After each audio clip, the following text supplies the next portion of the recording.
Isang balita ang gumimbal sa kapulisyahan dito sa headquarters ng Pambansang Pulisya sa Campo Crame ng sibakin ni Pangulong Ferdinand Marcos Jr. si General Nicolas Torre III bilang hepe ng Pambansang Pulisya. President Ferdinand Marcos Jr.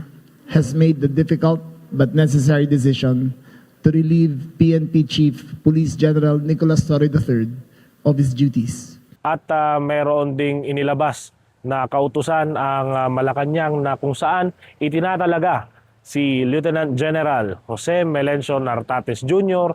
bilang kapalit ng dating hepe ng Pambansang Pulisya.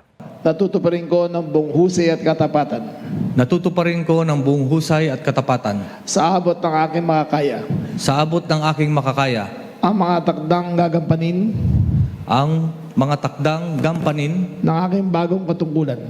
ng aking bagong katungkulan. Ayon naman sa PNP OIC na si General Nartates, itutuloy pa rin naman daw niya ang mga programa at proyekto na inumpisahan ng kanyang pinalitan na si General Torre, lalo-lalo na ang 5 minutes response time. The 5 minutes response or 3 minutes response or any response, we should respond to any distress call or call for help. Ayon pa kay Remulla, maaari pang bigyan ng Pangulo si General Torre ng bagong posisyon, lalong-lalo na sa gobyerno. The President is considering him for another post in government, and we will know soon if General Torre will accept. Nagbabalita po Vince Lopez para sa Manila Standard.